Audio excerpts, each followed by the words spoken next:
আসসালামু আলাইকুম প্রিয় বিনিয়োগকারী ভাই ও বোনেরা, স্টক মার্কেট র্যাটলিক ইউটিউব চ্যানেলে আপনাদের আবারও স্বাগতম। বাজার আজ 30 পয়েন্টের উপরে পজিটিভ থাকলেও টার্ন ওভার কিন্তু সেই অর্থে বাড়ে নাই। আমি আসব চার্ট অ্যানালাইসিসে। তার আগে বলতে চাই, successful investor in the stock market মানে স্টক মার্কেটে সাকসেসফুল ইনভেস্টর হতে হলে কি আপনাকে বুঝতে হবে, জানতে হবে। যেমন বাজার সাইকোলজি, মার্কেট ট্রেন্ড, কোথায় আপনি বাই করবেন, কোথায় সেল করবেন, কোথায় স্টপ লস নেবেন, এই ব্যাপারগুলি আপনাকে অবশ্যই জানতে হবে। যখন আপনি এই ব্যাপারগুলি পরিপূর্ণভাবে জানবেন, শিখবেন, তখনই আপনি সাকসেসফুল ট্রেডার হবেন। আজকে আলোচনায় আরও কিছু থাকবে, স্টক নিয়ে আলোচনা থাকবে। আর এই পুরো আলোচনা জুড়ে আমি রাইট ক্লিক জাকারিয়া আছে আপনাদের সাথে, আর আপনারা দেখছেন stock market right click YouTube channel. Share বাজারে বিনিয়োগ ঝুঁকিপূর্ণ, তাই জেনে বুঝে নিজের ইচ্ছায় বিনিয়োগ করুন। আমার এই আলোচনা কখনোই আপনার বাই বা সেলের নির্দেশনা প্রদান করে না।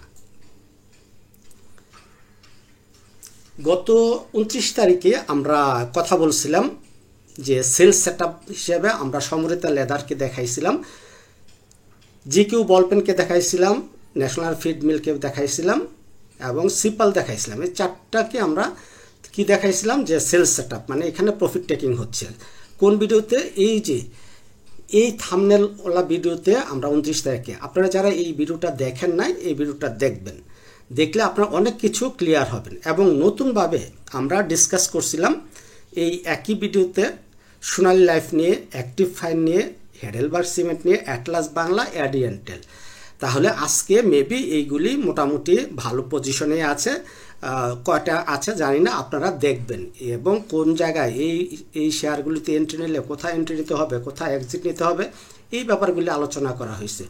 আরও আলোচনা করা হয়েছিল, আমাদের আপডেট দেওয়া হয়েছিল। আমরা এর আগে কোনো ভিডিওতে এই ভিডিওগুলি করছিলাম, এশিয়াটিক ল্যাব, তারপরে Agni system, Navana CNG, Libra info, নাহিকেপ, এইগুলির একটা আপডেট দেওয়া হয়েছে।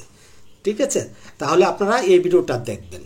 আর আজকে আমরা কি নিয়ে কথা বলবো? যেহেতু আমরা দেখতে পাইছি সেক্টর লিডার হিসাবে প্রায় দিনই আমাদের টেক্সটাইল সেক্টর চলে আসে, সেই হিসাবে আমরা টেক্সটাইল সেক্টরের 4টা স্টক নিয়ে কথা বলবো। তারপরেও আমরা ইঞ্জিনিয়ারিং সেক্টরের 2-3টা স্টক নিয়ে কথা বলবো, তারপরে আরও একটা স্টক নিয়ে। মোট আমরা মেবি আজকে আমরা 8টা স্টক নিয়ে কথা বলবো। তো সাথেই থাকবেন। চলেন আমরা ডিএসসি এক্সের চার্টে যাই। এখানে আমরা আসলাম, এসে দেখলাম যে 30.49 পয়েন্ট আমাদের পজিটিভ আছে। মাত্র 225 কোটি টাকা লেনদেন, যেটা গতকালকে আরও বেশি ছিল। আমাদের সেক্টর লিডার হিসাবে আজকেও টেক্সটাইল সেক্টর আছে, সেই হিসাবে আমরা টেক্সটাইল সেক্টরটাকে প্রাধান্য দিচ্ছি। আমরা গতকালকে বা গত পরশু দিন একটা ভিডিওতে বলেছিলাম এই ডিএসসি এক্স নিয়ে আমরা বলছিলাম যে আজকের দিনটা পজিটিভ থাকতে পারে, আগামীকালকেও পজিটিভ থাকতে পারে, 2 তারিখ বাজেটও পজিটিভ থাকতে পারে। এটা আমাদের ট্রেন্ড লাইন। এই ট্রেন্ড লাইনে বাধা পেয়ে সে নিচে নেমে যেতে পারে। আর এই যে কন্টিনিউ যদি করে, তাহলে হয়তো এইটুকু মানে 100 থেকে 150 পয়েন্ট পর্যন্ত বাড়ার তার শক্তি হয়তো থাকবে। আর যদি বাজার আপ ট্রেন্ডে যেতে চায়, তাহলে অবশ্যই এই দিকে কোথাও একটা বাধা পেয়ে আবার তাকে নিচে আসতে হবে, নিচে এসে তারপরে আবার যেতে হবে। তাহলে এটা বেশি সাস্টেন করবে। আর যদি খাড়া উঠে যায়, তাহলে এরকম খাড়া নিচে পড়ে যাবে। তাহলে কি হলো, আমরা এই গত 2 দিন বাজারে পজিটিভ হইল, কিন্তু 2 দিন আস্তে আস্তে আমাদের ভলিউম কমছে। এইটা আমাদের টেকনিক্যাল অ্যানালাইসিসের ভাষায় এইটা পজিটিভ দিক না, এটাকে আমরা নেগেটিভ মেরিট দিতে পারি। ঠিক আছে, তার মানে আমরা এখনই বলতে পারতেছি না যে বাজার আসলে স্ট্রংলি উপরে উঠবে। সেই জন্য আমাদের সতর্ক থাকতে হবে। যতক্ষণ বাজার পজিটিভ থাকে ততক্ষণ আমরা বাজারের সাথে থাকব। যখন দেখব যে না, বাজারে রিজেকশন পাচ্ছে, বাজারে সেল প্রেশার বেশি পাচ্ছে, তখন আমরা আমাদের পজিশনটাকে শর্ট করব অথবা ক্লোজ করব। দেখেন টপ গেইনারে কি আছে, এই যে দেশ গার্মেন্টস, আশা ডেনিম, তারপরে আর্গন ডেনিম, এই যে মুজাফর, এইগুলি, তারপরে কেডিএস, সবই আমাদের মোটামুটি টেক্সটাইল সেক্টর। তাই আমরা টেক্সটাইল সেক্টরে নিয়ে আমরা কথা বলবো। প্রথমেই আমরা শেফার্ড নিয়ে কথা বলি। শেফার্ড 4টা ওকে আছে। আমরা এর আগেও মেবি শেফার্ড নিয়ে কথা বলছিলাম। আমাদের এখানে ট্রেন্ড লাইন ব্রেকআউট দিয়ে দিচ্ছে। পাশাপাশি আমরা যে জিনিসটা প্লট করে রাখি সবসময় MA20, তাহলে শেয়ারটা MA20-তে আজকে সাপোর্ট নিচ্ছে, তাই না? তার মানে এই যে আমরা একটা অ্যাকুমুলেশন জোন ড্র করে রাখছি এবং আপনাদের আগেও বলেছিলাম যে এইটা হলো এন্ট্রি, মানে 17 টাকা 20 পয়সার উপরে ক্লোজ দিলে শেয়ারটাতে এন্ট্রি নেব। আজকে ভলিউমটা পজিটিভ পাইছে। এখন আগামীকালকে যদি 17 টাকা 20 পয়সার উপরে ক্লোজিং নিশ্চিত হয় তাহলেই আমরা এই শেয়ারটাতে এন্ট্রি নেব। তাহলে আমরা এইভাবে লিখে রাখা আছে এই যে 17 টাকা 20 পয়সা, এটা হলো আমাদের এন্ট্রি। আর আমাদের স্টপ লস কোথায় হবে? স্টপ লস হবে 16 টাকা 50 পয়সা। তাহলে এই 16 টাকা 50 পয়সা করে যদি আমরা এখানে রিস্ক রিওয়ার্ড রেশিওটা আমরা আঁকি, আমরা একটু দেখি, আমরা রিস্ক রিওয়ার্ড রেশিও ছাড়া আমরা কখনোই মার্কেটে আমরা ইনভেস্ট আমরা করব না, ঠিক আছে? 16 টাকা 50, এই 16 টাকা 50, তাহলে আমাদের এইখান থেকে এইটুক পর্যন্ত আমাদের প্রফিট পাওয়ার চান্স আছে। তার মানে রিস্ক রিওয়ার্ড রেশিও 2 থেকে 3, তার মানে মিনিমাম আমাদের রিস্ক রিওয়ার্ড রেশিও 1:2 থাকে, সেই জায়গায় আমাদের রিস্ক রিওয়ার্ড রেশিও আছে 2 থেকে 3। তাহলে আমরা শেফার্ডটাকে টপ লিস্টে আমরা রাখবো শেফার্ডটাতে বাই করার জন্য। বাট এইখান থেকে যদি সে ব্রেকআউট দেয়, শেফার্ড কিন্তু আরও উপরে যাওয়ার চান্স আছে। সেই হিসাবে আমরা টপ প্রায়োরিটি দিয়ে আমরা শেফার্ডটাকে আমরা ইয়েতে রাখবো। আমরা অন্যান্য ব্যাপারগুলি আমরা দেখতে পারি। কি দেখতে পারি এটা নিয়ে একটু বিশদ কথা বলি। আমরা RSI দেখেন, RSI কি করছে? এইখান থেকে এখানে উঠে আবার এই যে হায়ার লো করে আবার হায়ার হাই করলো, আবার হায়ার লো তৈরি করে এখন হায়ার হাই করতেছে। তার মানে যদি আগামীকালকে বা আগামী পরশু দিন শেয়ারের দামটা 17 টাকা 20 পয়সা পার করে, তত দিনে আমাদের RSI কিন্তু 60 পার করবে। আর আপনাদের আমি সবসময় বলে আসতেছি, RSI যখন 60 পার করে তখন এই শেয়ারে একটা মোমেন্টাম ক্রিয়েট হয়। যেহেতু এখনও 60 থেকে 40 মাঝখানে, সেই জন্য সে একটা অ্যাকুমুলেশন ফেজে আছে। আর এই অ্যাকুমুলেশন ফেজটা হলো এই যে 16 টাকা 30 থেকে 17 টাকা 20। তাহলে এই জায়গা পর্যন্ত যতক্ষণ শেয়ারটা আছে ততক্ষণ সে মোমেন্টাম পাবে না। তাহলে 17 টাকা 20 পয়সার উপরে যেহেতু গেলে শেয়ারটা মোমেন্টাম পাবে, তাহলে আমরা 17 টাকা 20 পয়সার পরেই আমরা শেয়ারটাতে এন্ট্রি নেব। আমরা নিচে এন্ট্রি নেওয়ার কোনো দরকার নেই। হ্যাঁ, আপনারা যারা সেফ এন্ট্রিতে থাকতে চান, রিস্ক কম নিতে চান, তাহলে হয়তো এই যে যেমন 16 টাকা 50 পয়সা, এটা হলো MA20, আপনারা আজকে 16 টাকা 50 পয়সায় বাই করতেই পারতেন। আমাদের কিছু শেয়ার সেল সেটআপ আছে, যেটা মানে কোন শেয়ার থেকে প্রফিট তুলে নিতে হবে সেল সিগন্যাল দিচ্ছে, যেমন গত 29 তারিখেও বলছিলাম। এরকম আমরা আজকেও ওই রকম কিছু স্টক নিয়ে কথা বলবো। তবে তার আগে আমি আবার চলে যাই DSSL। আমাদের কোনো ভাই আমাদের DSL এই ব্যাপারটা আমার জানতে চাইছেন, সেই হিসাবে পাশাপাশি, এবং আমারও এটা প্যাটার্নটা ভালো লাগে, সেই কারণে এটা নিয়েও আমি আপনাদের সাথে কথা বলতে চাই। আমাদের যে মিটিগেশন ব্লক এই মিটিগেশন ব্লক থেকে শেয়ারটা সে এখানে পারফর্ম করতেছে, মানে এটা একটা অ্যাকুমুলেশন জোন আমরা ধরবো। হ্যাঁ, এটাকে আমরা একটা অ্যাকুমুলেশন জোন কাউন্ট করব। হ্যাঁ, তাহলে আমি এটা এঁকে ফেলছি। ব্যাপার হইল এই যে আমাদের অ্যাকুমুলেশন জোন, এই অ্যাকুমুলেশন জোনে যতক্ষণ থাকে আমরা এই শেয়ারটাতে এন্ট্রি নেব না, কিন্তু শেয়ারটার পজিশন অনেক ভালো আছে। যদি আমরা দেখেন এই যে RSI উঠতেছে এবং আমাদের RSI একটা ট্রেন্ড লাইন ড্র করা ছিল, সেই ট্রেন্ড লাইনটাও আমাদের ব্রেকআউট দিছে। তার মানে এটাকে আমরা একটা পজিটিভ সাইন হিসাবে দেখব। বাট এই যে RSI মাত্র 45, এই 45 RSI এটা পাওয়ারফুল কিছু এখানে বোঝায় না। অ্যাটলিস্ট 50-এর উপরে আমাদের RSI থাকাটা উচিত। আবার দেখা যায় সাইডে গিয়ে RSI আবার একটা রিটেস্ট করে, সেই হিসাবে এখনই আমাদের এই শেয়ারটাতে এন্ট্রি নেওয়ার কোনো যুক্তি নাই। আমরা অ্যাকুমুলেশন ফেজটাকে যদি আর একটু ছোটো, এইটাই আমাদের অ্যাকচুয়ালি অ্যাকুমুলেশন ফেজ। তারপরে আমরা যদি এন্ট্রি নেই, এন্ট্রি নিতে হলে অবশ্যই আমাদের ইয়েটা করা নেই, আমরা অবশ্যই 9 টাকা 30 উপরে যদি ক্লোজিং নিশ্চিত হয় তাহলেই আমরা এন্ট্রি নেব 9 টাকা 30। আর স্টপ লস আমরা স্টপ লস ধরবো 8 টাকা 70। মনে রাখবেন 9 টাকা 30 উপরে ক্লোজিং নিশ্চিত হইলে আমরা শেয়ারটাতে ড্রাগন সুইটারে এন্ট্রি নেব, আর 8 টাকা 70 হবে আমাদের স্টপ লস। আর আমাদের প্রফিট মার্জিন কত হবে? এই যে 1:4। আমাদের এই জায়গায় একটা রিজেকশন আমাদের পেতে পারে, এটা একটা প্রফিট টেকিং জোন হতেও পারে, এটা আমাদের একটা প্রফিট টেকিং জোন হতে পারে, মানে এটা একটা সাপ্লাই জোন হতে পারে। আর আমরা যদি এটাকে সাপ্লাই ধরি তাহলেও আমাদের কি হয় 1:1.5, মানে 1:1.5, এটা একটু কম হয়। আসলে এইখান থেকে যদি ব্রেকআউট দেয় এইখানে আমরা অল্প কিছু বুক করে নিব, কারণ এটাতে রিজেকশন পাওয়ার একটা চান্স থাকে, এবং এইখান থেকে গিয়ে আবার এখানে রিটেস্ট করে পরবর্তীতে এই জায়গায় যাবে এই ডিস্ট্রিবিউশনের জন্য। তো ফাইনালি আমরা কিন্তু এটাকে এই জায়গাতেই আমরা দেখব টুডে অর টুমরো। তো পরবর্তীতে আমরা আসি ফ্যাকডিল। ফ্যাকডিল নিয়েও কোনো এক ভাই আমার কাছে জানতে চাইছেন। ফ্যাকডিল, হ্যাঁ দেখেন ফ্যাকডিল শেয়ারটা আমাদের কি অবস্থা, অনেক সুন্দর একটা পজিশনে আছে। কি পজিশনে আছে দেখেন, শেয়ারটা দিন দিন লোয়ার লো করে করে যাচ্ছে। লোয়ার লো তো আপনারা নিশ্চয়ই বোঝেন। আর এদিক দিয়ে আমাদের RSI হায়ার লো করে করে উঠতেছে, এটা একটা পজিটিভ সাইন। কিন্তু সে স্ট্রংলি এখনো বাই সিগন্যাল আমাদের জেনারেট করে নাই, মানে স্ট্রংলি বাই সিগন্যাল দেয় নাই। তাহলে আমরা কি করব?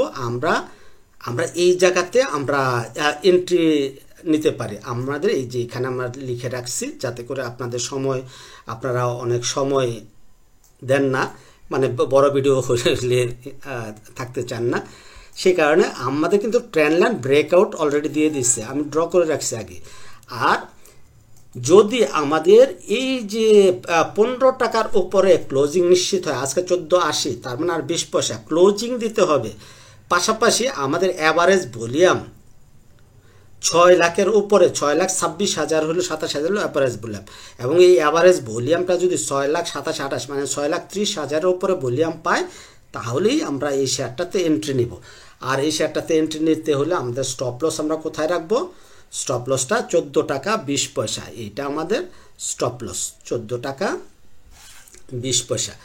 তাহলে 14 টাকা 20 পয়সা স্টপ লস ধরে আমরা ফ্যাকডিলে এন্ট্রি আমরা নিতে পারি। এখন বলতে পারেন যে যদি আমি আগামীকালকে 14 টাকা 50 পয়সায় পাই তাহলে কি আমি নিব না? হ্যাঁ নিবেন, সেটা আপনার রিস্কে নেবেন। কারণ এই যে একটু আগে আমি বললাম সাকসেসফুল ট্রেডার হইতে হলে নিয়ম মানতে হবে। সেই নিয়ম অনুযায়ী আপনি যদি সাকসেসফুল ট্রেডার হতে চান বা ইনভেস্টর হতে চান তাহলে এই নিয়মগুলি আপনাকে মানতে হবে। এইটা হলো আমাদের অ্যাকচুয়াল ব্রেকআউট। দেখেন আমাদের 14 টাকা 90 পয়সা আমাদের MA20-র পাশাপাশি এই যে একটা সুইং হাই, এই হাইটা হলো 15 টাকায়। তার মানে আমি 15 টাকার আগে কখনোই এই শেয়ারটাতে এন্ট্রি নিতে পারি না। আমার ভালো হতো যদি আমি শেয়ারটাতে এই জায়গায় 15 টাকা 50 পয়সাকে আমি মানতে পারতাম। তার মানে আমাদের অ্যাকচুয়াল অ্যাকুমুলেশন ফেজটা হলো এটা। এই শেয়ারটার জন্য ফ্যাকডিলের অ্যাকুমুলেশন ফেজটা হলো এইটা। যতক্ষণ পর্যন্ত এইটার উপরে শেয়ারটা না যাবে ততক্ষণ পর্যন্ত এই শেয়ারটা অনেক ভালো করবে এটা বলা যাবে না। তার মানে এখানে উঠানামা করে করে অনেক সময়ও নিতে পারে। তাই আমরা এই জায়গায় 15 টাকার উপরে গেলে আমরা অল্প কিছু নিয়ে ছোট ছোট ট্রেড করে ছোট ছোট প্রফিট করার আমরা চিন্তা করব। তাহলে আমরা 3টা শেয়ার নিয়ে কথা বললাম। সর্বশেষ টেক্সটাইলের সর্বশেষ শেয়ারটা হলো সিমটেক্স। সিমটেক্স নিয়ে কথা বলব।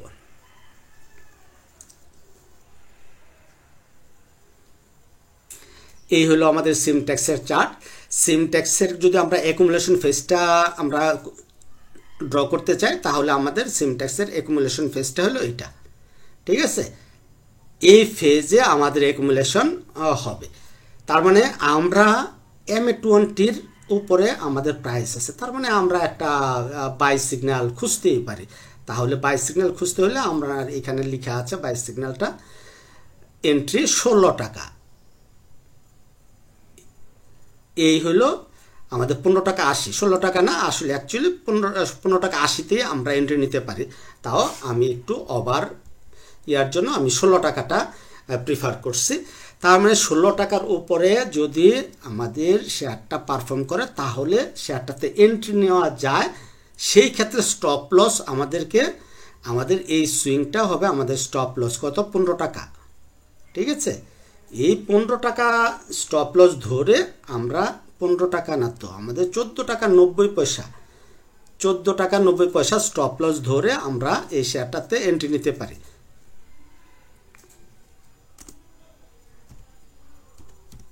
ঠিক আছে, এই আমরা আগামীকালকেও শেয়ারটাতে এন্ট্রি নিতে পারি। ঠিক আছে, আগামীকালে 15 টাকা 50 পয়সা, 15 টাকা 40 50, মানে এই যে 15 টাকা 50 পয়সা আগামীকালকেও আমরা এন্ট্রি নিতে পারি। কিন্তু সবচেয়ে ভালো হয় এই 16 টাকা উপরে গেলে। তবে আমরা এটাকে আগামীকালকের জন্য 15.50-এ আমরা এটাকে দিতে পারি। কালকে যদি শেয়ারটা 15 টাকা 50 পয়সার উপরে ক্লোজিং নিশ্চিত করে তাহলে আমরা এই শেয়ারটাতে এন্ট্রি নেব। আর আমাদের স্টপ লস হলো 14 টাকা 90 পয়সার নিচে ক্লোজিং দিলে আমরা স্টপ লস নিব। আমাদের আরএসআই এর কি অবস্থা দেখেন, আরএসআই পজিশন ভালো আছে। তার মানে এই যে আরএসআই আস্তে আস্তে ডেভেলপ করতেছে, যে লো থেকে হায়ার লো, হায়ার লো থেকে আবার higher low, RSI higher high থেকে হায়ার হাই, তার মানে এই ধারা আমাদেরকে বলে যে শেয়ারটা সামনে ভালো করার যথেষ্ট সম্ভাবনা আছে। তার কি আছে মানে ডাউন ট্রেন্ড মোটামুটি শেষ। আর শেয়ার লোয়ার লো মানে শেয়ারটা 14 টাকা 40 পয়সার নিচে আসবে, এটা খুব একটা বলা যায় না, নাও আসতে পারে, না আসার সম্ভাবনা অনেক বেশি। চলেন আমরা মনে হয় আমাদের টেক্সটাইল সেক্টরে 4টা শেয়ার নিয়ে কথা বলা শেষ করে ফেলছি। এখন আমরা বাটা শু নিয়ে কথা বলবো।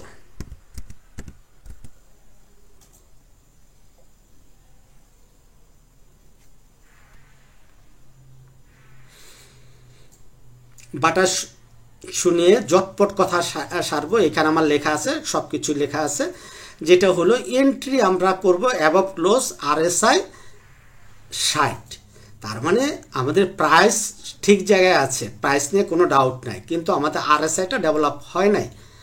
আরএসআইটা যদি কালকে দেখি 60-এর উপরে ক্লোজ দেয় তাহলেই আমরা এই বাটা শুতে এন্ট্রি নিতে হবে। তো সেক্ষেত্রে আমাদের স্টপ লস কত হবে, 790 টাকা। 790 টাকা স্টপ লস ধরে আমরা বাটা শুতে আগামীকালকে এন্ট্রি নিতে পারি। আমরা বলিঞ্জার ব্যান্ডটা যদি প্লট করি, বলিঞ্জার ব্যান্ড, হ্যাঁ, তার মানে আমাদের প্রফিট টার্গেটটা এইদিকে হবে এটা।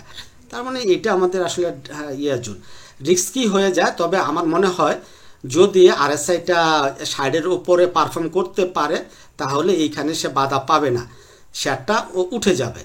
তো সেই হিসাবে অল্প কিছু, যেহেতু বড় দামের শেয়ার, 836 টাকা দামের শেয়ার, সেই জন্য আপনারা 5 পিস 10 পিসের রিস্ক নিতে পারেন। বড় রিস্ক নেওয়ার দরকার নেই, এখন বাজার ডাউন ট্রেন্ডের বাজার, এত রিস্ক নেওয়ার দরকার নেই।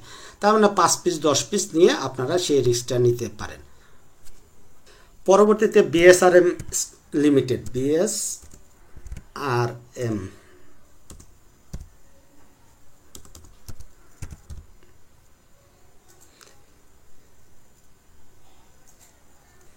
দেখেন, বিএসআরএম লিমিটেড শেয়ারটার পজিশন দেখেন, শেয়ারটা কমতে কমতে কমতে কমতে কোথায় শেয়ারটা আসছে। লং টার্মের জন্য যারা আমরা চিন্তা করি, আমরা যদি মান্থলি চার্টে যাই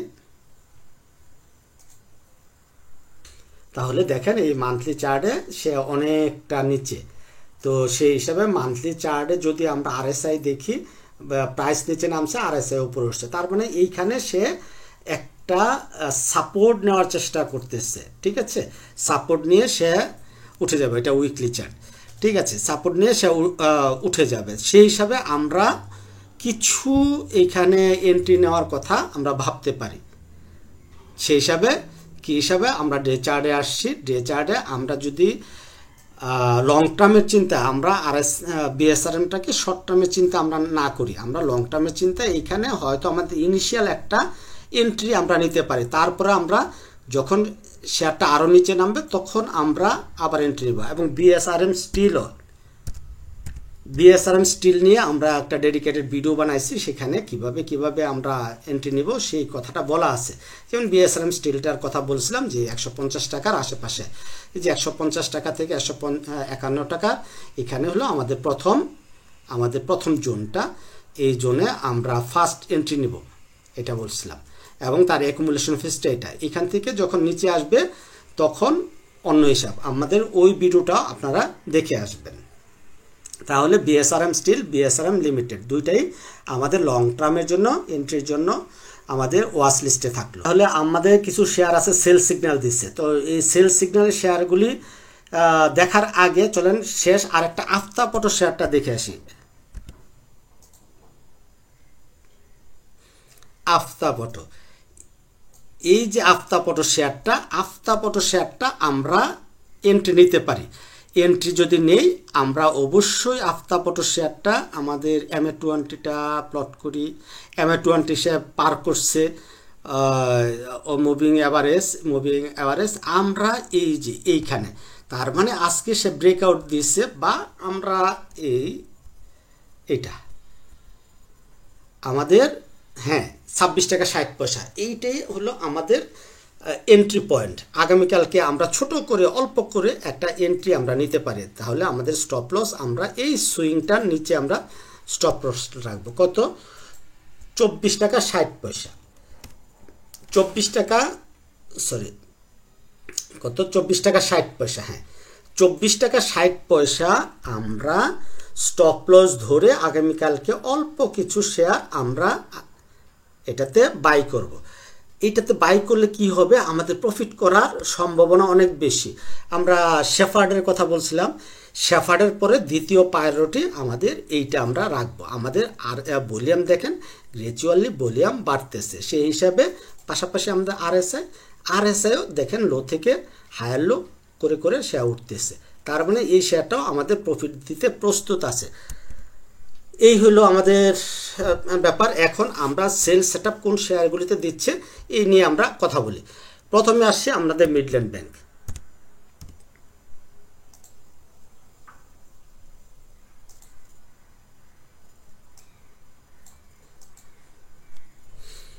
দেখেন এই মিডল্যান্ড ব্যাংক আমাদের বলিঞ্জার ব্যান্ড অনুযায়ীও আমাদের এইখানে আছে।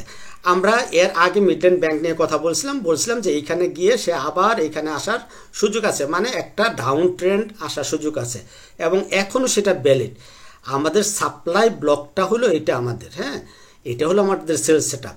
যতক্ষণ পর্যন্ত এই জোনটা পার না করতে পারছে ততক্ষণ পর্যন্ত আমরা এই মিডল্যান্ডে নতুন করে এন্ট্রির কথা ভাববো না, বরং এইখানে অল্প অল্প করে আমরা প্রফিট টেক করব। কারণটা কি? কারণটা দেখেন আমাদের আরএসআই কিন্তু এইখান থেকে ওই রকমভাবে বাড়ছে না, আস্তে আস্তে একটু বাড়ছে, বাট ওই রকমভাবে আরএসআই ডেভেলপ হচ্ছে না। আর আরএসআই যদি ডেভেলপ না হয় প্রাইস বাড়ার সম্ভাবনা অনেক কমে যায়। এখন হতে পারে এখান থেকে ব্রেকআউট দিলে যদি এইটাকে যে 30 টাকার উপরে শেয়ারটা চলে যায় এবং ভলিউমটা অনেক ভালো একটা ভলিউম পায়, তাহলে শেয়ারটা উপরে যাওয়ার সম্ভাবনা আছে। আপাতত এটাতে সাবধান থাকবেন, এটা নিয়ে মানে একটু বেশি সতর্ক থাকবেন যাতে আপনারা লুজার না হয়ে যান। আর যদি আমরা বলি যাদের হোল্ডিংয়ে আছে যারা এই যে 26 টাকা 20 পয়সা বা 26 টাকা 30 পয়সা, এই 26 টাকা 30 পয়সার নিচে যদি শেয়ারটা ক্লোজিং দেয় তাহলে শেয়ারটা থেকে পুরোপুরি বেরিয়ে যাবেন। 26 টাকা 30-এর জায়গায় আমি 26 টাকা 20 ধরলাম। এই 26 টাকা 20-এর নিচে যদি শেয়ারটা ক্লোজ দেয়, শেয়ারটা টোটাল শেয়ার ছেড়ে দিয়ে বেরিয়ে যাবেন। এর নিচে ক্লোজিং দেওয়া মানে শেয়ার এটা পড়ে যাবে, আর উপরে ওঠার সম্ভাবনা থাকবে না। পরবর্তীতে আসি আমরা ফাইন ফুড নিয়েও আপনাদের আমি পোস্ট দিয়ে আপডেট দিচ্ছি। ফাইন ফুড সেটাও আমাদের এই যে সেম ক্যাটাগরি, সে এখানে কি করতেছে, আমাদের আরএসআই তো অনেক স্ট্রং, তার মানে এই শেয়ারটা এখানে ঘোরাফেরা করতেছে। বাট আমাদের এই ক্যান্ডেলগুলি আমাদের বলে এই শেয়ারটা সামথিং হ্যাপেনিং হয়, এখানে রিঅ্যাকুমুলেশন হচ্ছে, বা এখানে ডিস্ট্রিবিউশন হচ্ছে। তো আমরা এটাতে সতর্ক থাকবো। এটাতে সতর্ক থাকবো কি, আজকে সে আমার অ্যানালাইসিস অনুযায়ী সে শেয়ারটা এই বক্সের উপরে ক্লোজ দিচ্ছে, বাট এই বক্সের উপরে ক্লোজ দিল আমাদের আরেকটা রিজেকশন ক্যান্ডেল এটা রয়ে গেছে। এখন আমাদের এটা চলে আসবে এইটুক। এখন এর উপরে যতক্ষণ পর্যন্ত শেয়ারটা না যাবে 220 টাকা, ততক্ষণ পর্যন্ত আমাদের রিস্ক। আর আমাদের হোল্ডিংয়ে যাদের শেয়ারটা আছে তারা অবশ্যই এই লাল ক্যান্ডেলটাকে আমরা একটা ক্যান্ডেল ধরবো, মাদার ক্যান্ডেল ধরবো। আমরা ট্রেলিং স্টপ লস নিব এই 214 টাকা। 214 টাকার নিচে যদি শেয়ারটা নেমে যায় তাহলে আমরা ট্রেলিং স্টপ লস ধরে আমরা সমস্ত শেয়ার সেল করে দিব, অথবা অন্তত 50% শেয়ার সেল করে দিব। হ্যাঁ, এখন বলতে পারবেন যে আপনি বলতেছেন এখানে সেল করে দিলাম, আপনার কথা আমি সেল করে দিব, পরে যদি শেয়ারটা বেড়ে যায়। ভাই, এই জন্য বলি আমি আমার মতো করে আমি এটা বলছি, আপনাকে সেল করতেই হবে এরকম না। আমার মতে এই 214 টাকার নিচে যদি শেয়ারটা ক্লোজ দেয় তাহলে শেয়ারটা কারেকশনে চলে আসে। সেই হিসাবে আমি আমার মতামত দিছি। আপনি সেল না করেও আপনি ধরে থাকতে পারেন। জাস্ট আমার কাছ থেকে সেই জ্ঞানটা নিলেন, মানে আমার ধারণাটা নিলেন। পরবর্তীতে সিটি জেনারেল ইন্স্যুরেন্স।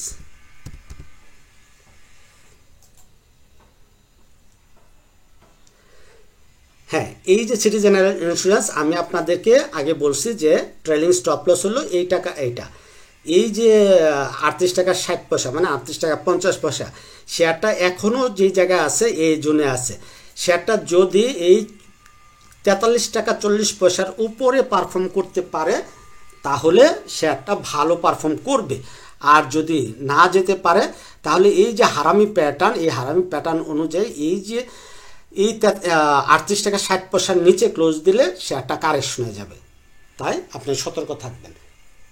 আমাদের সর্বশেষ হলো BPPL, বারাকা পতেঙ্গা। কেউ একজন আমাকে বারাকা পতেঙ্গা নিয়ে কথা বলতে বলছিলেন। দেখেন, বারাকা পতেঙ্গা নিয়ে কিন্তু আমরা অলরেডি এই ক্যান্ডেলই আমরা বলছিলাম সেল করতে, না জানি এই ক্যান্ডেল, সরি এইটাতে সেল করে প্রফিট নিতে। তার মানে এই যে আমাদের সেল সেট আপ আমি অনেক আগে আঁকায় রাখছি, এইটাই হলো সেল সেট আপ। এখন এটা হলো এই যে এইটুক পর্যন্ত আমাদের সেল সেট আপ। তার মানে এই বারাকা পতেঙ্গাটাও যতক্ষণ এই জোনের ভিতরে আছে এখন কিছু বলা যায় না, এটা একটা সেল সেট আপ, এখানে সামথিং হ্যাপেনিং। তাই আমরা এই শেয়ারটা যাদের হোল্ডিংয়ে আছে ধরে রাখতে পারি, বাট এটা মানে এই জোনে যতক্ষণ আছে ততক্ষণ আমরা এটা নিয়ে ততটা করা যাবে না, কিছু বলা যাবে না। তবে যে ক্যান্ডেলগুলি ফর্ম করতেছে এই ক্যান্ডেলে বলে বোঝা যায় যে এইখানে প্রফিট টেকিং হচ্ছে। সো আপনিও চাইলে এখানে কিছু কিছু প্রফিট নিতে পারেন। আর যদি এখান থেকে এই বলিঞ্জার ব্যান্ডটা ভেদ করে বড় একটা গ্রিন ক্যান্ডেল দেয় তখন আবার আপনাদের নতুন এন্ট্রি নেওয়ার সুযোগ থাকবে। এই ছিল আজকের আলোচনা। ভালো থাকবেন সবাই। আল্লাহ হাফেজ। আসসালামু আলাইকুম।